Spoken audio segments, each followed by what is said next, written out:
പാർട്ടിക്കില്ല. വികസന പദ്ധതികൾ തടസ്സപ്പെടുന്ന സാഹചര്യം വന്നതുകൊണ്ട് മാത്രമാണ് കേന്ദ്ര അന്വേഷണ ഏജൻസികൾക്കെതിരെ സർക്കാർ ഇപ്പോൾ നിലപാട് സ്വീകരിച്ചിരിക്കുന്നത്. തൃപ്തികരമാണോ? നോക്കൂ, ഞങ്ങളെ സംബന്ധിച്ച് അദ്ദേഹം ഞങ്ങളുടെ നിലപാടിനെ കുറിച്ച് പറഞ്ഞല്ലോ. ഞങ്ങൾക്ക് കൃത്യമായ നിലപാടുണ്ട്. രാഷ്ട്രീയമായി നാഷണൽ ഏജൻസികളെ ഉപയോഗപ്പെടുത്തുമ്പോൾ ഞങ്ങൾ തുറന്നു പറഞ്ഞിട്ടുണ്ട്. ആ സാഹചര്യത്തിൽ ഞങ്ങൾ അതിനെ ഓൺ ചെയ്തിട്ടുമുണ്ട്.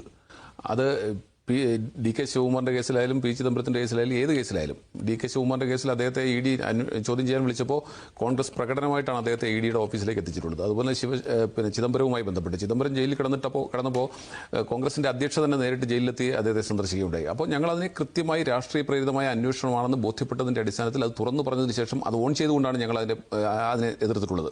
ഇവിടെ നോക്കൂ, ഇവിടെ രാഷ്ട്രീയ പ്രേരിതമാണെന്ന് ഒരു ഭാഗത്തു കൂടി പറയുകയും എന്നാൽ ഈ കേസുമായി ഞങ്ങൾക്ക് യാതൊരു ബന്ധവുമില്ല എന്ന് പറയുകയും ചെയ്യുന്നു ഒരു ഭാഗത്ത്. അത് ഇരട്ടത്താപ്പാണ്. അതിനകത്ത് ഒരു വൈരുദ്ധ്യാത്മകത നിലനിൽക്കുന്നു എന്നുള്ളത് വസ്തുതയുമാണ്. ഇനിയിപ്പോൾ പറയുന്നു ഫ്ലാഗ്ഷിപ്പ് പ്രോഗ്രാംസിന്റെ പേരിലാണ് അല്ലെങ്കിൽ ഞങ്ങളുടെ സ്വപ്ന പദ്ധതികൾ നടപ്പിലാക്കാൻ കഴിയാത്തതിന്റെ പേരിലാണ് അതിനെ തട്ടിമറിക്കാൻ ശ്രമിക്കുന്നു എന്നുള്ളതാണ്. അതിന് ഉദാഹരണമായി അദ്ദേഹം ചൂണ്ടിക്കാട്ടിയത് ലൈഫ് മിഷനുമായി ബന്ധപ്പെട്ടാണ്. ലൈഫ് മിഷനുമായി ബന്ധപ്പെട്ട് നമുക്കറിയാം, ലൈഫ് മിഷനുമായി ബന്ധപ്പെട്ട് കേന്ദ്ര സർക്കാരിന്റെയും സംസ്ഥാന സർക്കാരിന്റെയും ഒക്കെ ഫണ്ട് ഉപയോഗിച്ച് 4 ലക്ഷം രൂപ ഉപയോഗിച്ചുകൊണ്ട് പാവങ്ങൾക്ക് വീട് വെച്ച് കൊടുക്കുന്നത്. അതിനപ്പുറത്തേക്ക് പലരും സഹായിക്കാറുണ്ട്. ഇത്തരത്തിൽ സ്പോൺസർഷിപ്പ് വരാറുണ്ട്. ശരിയാണ്. അപ്പോൾ കേന്ദ്ര സർക്കാരിന്റെയും സംസ്ഥാന സർക്കാരിന്റെയും പൈസയെ സംബന്ധിച്ച് ആർക്കും ഒരു തർക്കമില്ല. ഇത്തരത്തിൽ വരുന്ന സ്പോൺസർഷിപ്പിനെ സംബന്ധിച്ച് അന്വേഷണത്തിലേക്ക് പോകണം എന്ന് ഇ ഡി പറഞ്ഞിരിക്കുന്നു. അതുകൊണ്ട് തന്നെ അതിന്റെ ഭാഗമായിട്ട് എന്താ പറയുന്നത്, പ്രിവിലേജ് ആൻഡ് എത്തിക്സ് കമ്മിറ്റിയുടെ ഒരു പരാതി കൊടുത്തിരിക്കുന്ന ഒരു MLA. നോക്കൂ, ഇവിടെ ലൈഫ് മിഷൻ പദ്ധതിയുമായി ബന്ധപ്പെട്ട് അതിന്റെ ഡീറ്റെയിൽസ് ഇ ഡി ചോദിച്ചിരിക്കുന്നു. ഇ ഡി ചോദിച്ചിരിക്കുന്നതിന് ഒരു കാരണം എന്താകാം? ഇവിടെ UV ജോസിനെ വിളിച്ച് അദ്ദേഹത്തെ ചോദ്യം ചെയ്യുമ്പോൾ ഈ നമ്മുടെ തൃശ്ശൂരിലെ വടക്കാഞ്ചേരിയിലുണ്ടായ ലൈഫ് മിഷന്റെ പ്രോജക്റ്റുമായി ബന്ധപ്പെട്ട് അദ്ദേഹം പറയുന്നത് എനിക്കൊന്നും അറിയില്ല, എന്നോട് ഒപ്പിടാൻ പറഞ്ഞു, ഞാൻ കരാർ വന്ന് ഒപ്പിട്ടു, ഞാനൊരു ഫയലും കണ്ടിട്ടില്ല, എനിക്കൊന്നും അറിയേയില്ല, ഞാൻ CEO ആണ്, പക്ഷേ മുഖ്യമന്ത്രിയുടെ ഓഫീസിൽ നിന്ന് പറഞ്ഞുകൊണ്ട് ഞാൻ ഒപ്പിട്ടു എന്നാണ് അദ്ദേഹം അന്വേഷണ ഏജൻസിയോട് പറഞ്ഞിട്ടുള്ളത്. അപ്പോൾ മുഖ്യമന്ത്രിയുടെ ഓഫീസിൽ നിന്ന് പറഞ്ഞതുകൊണ്ട് മാത്രം ഒരു CEO തന്നെ വന്ന് ഒപ്പിടുന്ന സാഹചര്യം, മുഖ്യമന്ത്രിയുടെ പ്രിൻസിപ്പൽ സെക്രട്ടറി പറഞ്ഞതിന്റെ അടിസ്ഥാനത്തിൽ വന്ന് ഒപ്പിടുന്നു. മുഖ്യമന്ത്രി ചെയർമാനായിട്ടുള്ള ലൈഫ് മിഷനിൽ ഇത്തരത്തിൽ ആ പദ്ധതി ഒപ്പിട്ടപ്പോൾ അവിടെ 20 കോടിയുടെ പ്രോജക്റ്റിൽ 30% കമ്മീഷനായി പോയി എന്ന് തെളിവുകൾ നിൽക്കുന്നു. അത് കൊടുത്തവരും സമ്മതിക്കുന്നു, വാങ്ങിയവരും സമ്മതിക്കുന്നു. കമ്മീഷൻ കൊടുത്തവരും കൈക്കൂലി വാങ്ങിയവരും സമ്മതിക്കുന്നു, ഞങ്ങൾ കൈക്കൂലി വാങ്ങിയിട്ടുണ്ട്, ഞങ്ങൾ കൊടുത്തിട്ടുണ്ട് എന്ന്.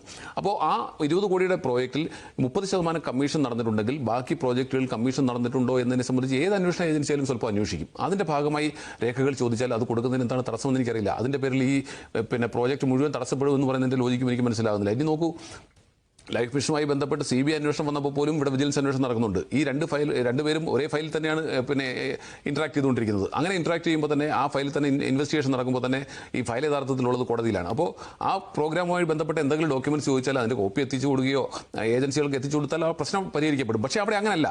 ഇവിടെ ഈ ലൈഫ് മിഷനുമായി ബന്ധപ്പെട്ട് എന്തോ മറയ്ക്കാൻ സർക്കാരിനുണ്ട് എന്നുള്ളത് വ്യക്തമാണ്. കാരണം ഇത് ആദ്യം മുതൽ ലൈഫ് മിഷന്റെ കേസ് വന്നപ്പോൾ FCRയുടെ ലംഘനവുമായി ബന്ധപ്പെട്ട് കോടതിയിൽ പോയ സർക്കാർ തന്നെയാണ്. ഇപ്പോൾ MLA മാരുടെ സമിതി CPM MLA തന്നെ പ്രിവിലേജ് ആൻഡ് എത്തിക്സ് കമ്മിറ്റിയുടെ മുമ്പിൽ പരാതി കൊടുക്കുന്നു. അത് ഇന്ന് തന്നെ അടിയന്തരമായി വിളിച്ചു ചേർക്കുന്നു. ഇ ഡിക്ക് നോട്ടീസ് അയക്കുന്നതിനെ കുറിച്ച് ആലോചിക്കുന്നു. ഇ ഡിയെ പ്രതിസ്ഥാനത്തേക്ക് കൊണ്ടുവരാൻ ശ്രമിക്കുന്നു. അവരെ വിളിച്ചു വരുത്തുന്നതിനെ കുറിച്ച് ആലോചിക്കുന്നു. അപ്പോൾ അവിടെ ലൈഫ് മിഷനിലേക്ക് അന്വേഷണം നീങ്ങുന്ന ഏത് വഴിയിലൂടെ ലൈഫ് മിഷനിലേക്ക് അന്വേഷണം വന്നാലും അതിനെ തടയിടുവാനുള്ള ശ്രമം സർക്കാരിന്റെ ഭാഗത്ത് നിന്നുണ്ടാകുമ്പോൾ ഈ കോടിയേരിയുടെ മകന്റെ കാര്യത്തിൽ പറയുന്ന ഒരു എത്തിക്സ് അവിടെ കാണുന്നില്ല എന്നുള്ളത് വളരെ വളരെ വിസിബിൾ ആണ്. ഞാനത് സ്പെസിഫിക്കായി എടുത്ത് പറയാൻ ആഗ്രഹിക്കുക തന്നെ ചെയ്യുന്നു. പിന്നെ അദ്ദേഹം പറഞ്ഞു പോയത്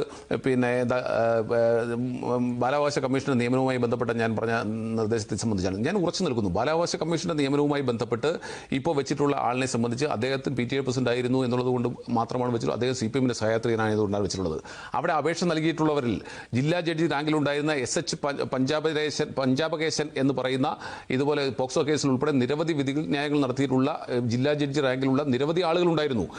ശ്രീമതി T ഇന്ദിര ഉണ്ടായിരുന്നു. അവരെയൊക്കെ ഒഴിവാക്കിക്കൊണ്ടാണ് ഇദ്ദേഹത്തെ നിയമിച്ചിട്ടുള്ളത്. അതൊരു പൊളിറ്റിക്കൽ അപ്പോയിന്റ്മെന്റ് ആണ്. അതുകൊണ്ട് തന്നെ അദ്ദേഹത്തിന് അതിനോട് ഇന്നത്തെ ഇഷ്യൂവിൽ ഇങ്ങനെ ഇടപെടാനുള്ള ബാധ്യത സംഘടനാപരമായി അദ്ദേഹത്തിനുണ്ട് എന്നുള്ളത് തന്നെയാണ് ഞാൻ ആവർത്തിച്ചത്. അത് അങ്ങനെ തന്നെ നിലനിൽക്കുകയും ചെയ്യുന്നുണ്ട്.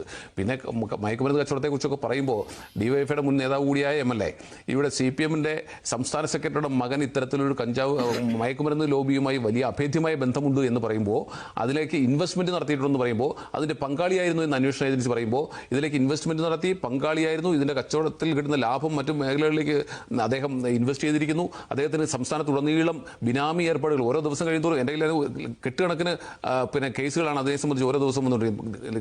സംസ്ഥാനത്ത് പ്രത്യേകിച്ച് തിരുവനന്തപുരത്ത് ലാഭത്തിൽ നടക്കുന്ന എല്ലാ ബിസിനസ്സിലും പങ്കാളിത്തം വേണമെന്ന് ആവശ്യപ്പെട്ട് അങ്ങോട്ട് പോയി ഷെയർ എടുക്കുകയും ബിനാമി ഇൻവെസ്റ്റ്മെന്റ് നടത്തുകയും ചെയ്യുന്ന CPM-ന്റെ സംസ്ഥാന സെക്രട്ടറിയുടെ നിലവാരത്തെക്കുറിച്ച്, സംസ്ഥാന സെക്രട്ടറിയുടെ മകന്റെ നിലവാരത്തെക്കുറിച്ച് നമ്മൾ ചർച്ച ചെയ്യുമ്പോൾ അദ്ദേഹം വെറും ഒരു ബിനീഷ് ആയതുകൊണ്ടല്ല നമ്മൾ ചർച്ച ചെയ്യുന്നത്. എന്തുകൊണ്ടാണ്?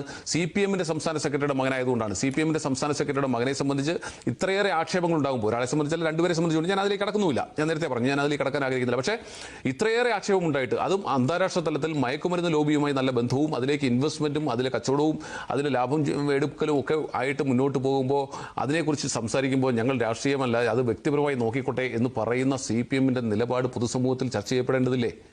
ഒരു മുഖ്യധാര രാഷ്ട്രീയ പ്രസ്ഥാനമല്ലേ? ഈ സംസ്ഥാനം ഭരിക്കുന്ന പാർട്ടിയുടെ നേതാവിന്റെ മകനല്ലേ, സെക്രട്ടറിയുടെ മകനല്ലേ? അപ്പോൾ ഒരു ഭാഗത്ത് പാർട്ടി സംസ്ഥാന സെക്രട്ടറിയുടെ വീട്ടിൽ തന്നെ അന്താരാഷ്ട്ര മയക്കുമരുന്ന് ലോബിയുടെ താവളം, അദ്ദേഹത്തിന്റെ വീട്ടിലേക്ക് ഇത്തരത്തിൽ ED അന്വേഷണവുമായി ബന്ധപ്പെട്ട് റെയ്ഡ് നടത്തുന്നു. മറുഭാഗത്ത് മുഖ്യമന്ത്രിയുടെ പ്രിൻസിപ്പൽ സെക്രട്ടറിയും മുഖ്യമന്ത്രിയുടെ അഡീഷണൽ പ്രൈവറ്റ് സെക്രട്ടറിയും ഉൾപ്പെടെ ED ചോദ്യം ചെയ്യാൻ വിളിച്ചിരിക്കുന്നു. ഞാൻ ഏതായാലും അഡീഷണൽ സെക്രട്ടറി നാളെ കോവിഡാണ്, അതുകൊണ്ട് അദ്ദേഹത്തിന് പോകാൻ കഴിയില്ല. പക്ഷേ ഇപ്പോൾ പ്രിൻസിപ്പൽ സെക്രട്ടറിയെ പുറത്താക്കിയല്ലോ. പ്രിൻസിപ്പൽ സെക്രട്ടറിയും ഇപ്പോൾ വിളിച്ചിരിക്കുന്ന CM രവീന്ദ്രനുമായിട്ടുള്ള ബന്ധത്തെക്കുറിച്ച് നമുക്കറിയാം. ഇവർ എത്ര വർഷത്തെ ബന്ധമുണ്ടെന്ന് നമുക്കറിയാം.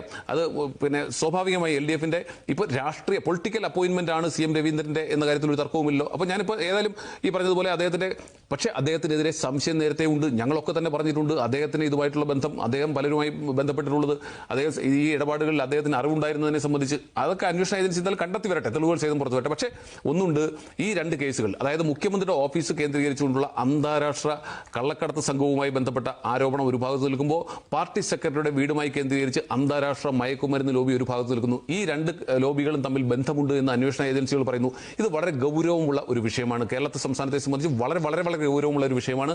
ഈ വിഷയത്തെ സംബന്ധിച്ച് സംസാരിക്കുമ്പോൾ ചില കാര്യങ്ങളിൽ ഞങ്ങൾക്ക് രാഷ്ട്രീയമുണ്ടെന്നും ചിലതിൽ ഞങ്ങൾക്ക് രാഷ്ട്രീയമില്ല എന്ന് പറയുന്നതിനകത്ത് ലോജിക്ക് പൊതുസമൂഹത്തിന് എത്ര ചിന്തിച്ചാലും മതിയാവില്ല, മനസ്സിലാവില്ല. അതുകൊണ്ട് തന്നെ ഇതിനകത്ത് വ്യക്തത വരുത്തേണ്ടത് പാർട്ടിയും സർക്കാരുമാണ്. അവർക്ക് ചെയ്യാൻ കഴിയുന്നത് ഇത്രയും കുറ്റാരോപിതരായ സ്ഥിതിക്ക് മുഖ്യമന്ത്രിക്കും പാർട്ടി സെക്രട്ടറിക്കും അതാത് സ്ഥാനങ്ങൾ വെച്ചൊഴിഞ്ഞ് അവരുടെ പാർട്ടിയിൽ തന്നെ ഉത്തരവാദിത്തപ്പെട്ടവരെ ഏൽപ്പിച്ചുകൊണ്ട് മാർഗം ഒരു ശരിയായ രീതിയിലേക്ക് ജനാധിപത്യത്തെ കൊണ്ടുപോകാനാണ് അവർ ശ്രമിക്കേണ്ടത്. അതിനപ്പുറത്തേക്ക് ഇരുട്ടുകൊണ്ട് ഓട്ടയടച്ചിട്ട് ഒരു കാര്യവുമില്ല. വസ്തുതകൾ ഇതായിരിക്കെ മുഖ്യമന്ത്രിയും പാർട്ടി സംസ്ഥാന സെക്രട്ടറിയും അവരവരുടെ സ്ഥാനം വെച്ചൊഴിഞ്ഞ് ഈ വസ്തുതകളിൽ വ്യക്തത വരുന്നതുവരെ മാറി നിൽക്കുകയാണ് അഭികാമ്യം എന്നതാണ് ഞങ്ങളുടെ നേരത്തെയുള്ള അഭിപ്രായം. സുചിന്തമായ അഭിപ്രായമാണ്. നിലപാടെടുക്കുന്നില്ല എന്നുള്ളതല്ലേ ശ്രദ്ധേയം? മുഖ്യമന്ത്രി പാർട്ടി നേതാക്കൾ ആരെങ്കിലും ഒളിഞ്ഞും തെളിഞ്ഞും പറയുന്നത് പോലെ ഇതൊരു രാഷ്ട്രീയ വേട്ടയാടലാണ്, അല്ലെങ്കിൽ